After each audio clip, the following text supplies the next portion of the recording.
কালকে বলছে যে এই ওসমান হাদির এই অবস্থা, তুমি বের হইও না, বলে ভাগ্যে যেটা আছে সেটা তো হবে। ওসমান হাদির প্রাণ নিধনের নির্মম রেশ কাটতে না কাটতেই এবার খুলনায় প্রায় একই কায়দায় হামলার শিকার হলেন জাতীয় নাগরিক পার্টি এনসিপির অন্যতম শীর্ষ নেতা মোতালেব শিকদার। 22 ডিসেম্বর সোমবার দুপুর 12:15টার দিকে নগরীর সোনাডাঙ্গা এলাকায় এই লোমহর্ষক ঘটনাটি ঘটে। খুলনা বিভাগীয় এনসিপি প্রধান ও শ্রমিক শক্তির কেন্দ্রীয় সংগঠক মোতালেব শিকদারকে লক্ষ্য করে দুর্বৃত্তরা তার মাথা বরাবর গোলা ছুড়লে পুরো এলাকায় তীব্র আতঙ্কের সৃষ্টি হয়। প্রত্যক্ষদর্শী ও স্থানীয় সূত্রে জানা গেছে, দুটি মোটরসাইকেলে চড়ে আসা কয়েকজন অজ্ঞাত পরিচয় দুর্বৃত্ত অত্যন্ত ঠান্ডা মাথায় এই হামলা চালিয়ে দ্রুত ঘটনাস্থল ত্যাগ করে। গোলাটি মোতালেব শিকদারের কান বরাবর বিদ্ধ হলে তিনি আহত অবস্থায় মাটিতে লুটিয়ে পড়েন। তাৎক্ষণিকভাবে স্থানীয়রা তাকে উদ্ধার করে খুলনা মেডিকেল কলেজ হাসপাতালে নিয়ে যান। তবে সেখানে তার শারীরিক অবস্থার দ্রুত অবনতি ঘটে এবং সিটি স্ক্যান করার মতো প্রয়োজনীয় সরঞ্জাম সচল না থাকায় তাকে পরবর্তীতে নগরীর একটি বেসরকারি হাসপাতালে স্থানান্তর করা হয়। বর্তমানে তিনি অত্যন্ত আশঙ্কাজনক অবস্থায় চিকিৎসাধীন রয়েছেন।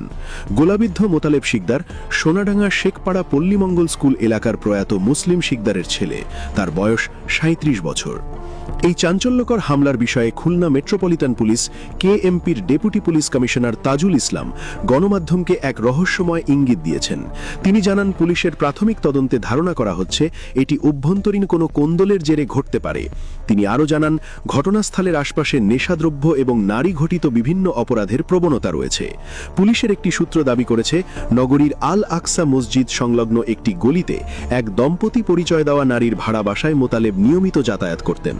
ঘটনার পর সেই বাসায় অভিযান চালিয়ে পুলিশ নেশাদ্রব্য সেবনের সরঞ্জাম এবং বিদেশি রঙিন পানীয়র বোতল উদ্ধার করেছে।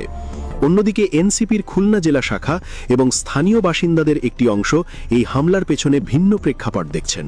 স্থানীয়দের দাবি, মোতালেব শিকদার অত্র এলাকায় কিশোর সংঘের দৌরাত্ম্য এবং বিভিন্ন অসামাজিক কার্যকলাপের বিরুদ্ধে অত্যন্ত সক্রিয় ছিলেন, যা হয়তো কোনো মহলের স্বার্থে আঘাত এনেছিল। এনসিপির যুগ্ম সদস্য সচিব ডাক্তার মাহমুদা মিতু সামাজিক যোগাযোগ মাধ্যমে ক্ষোভ প্রকাশ করে মোতালেবের আহত ছবিসহ পোস্ট দিয়েছেন এবং এই কাপুরুষোচিত হামলার বিচার দাবি করেছেন। এই ঘটনার সাথে শরীফ ওসমান হাদির প্রাণ নিধনের ধরনে এক অদ্ভুত ও ভয়ঙ্কর মিল খুঁজে পাচ্ছেন অনেকে।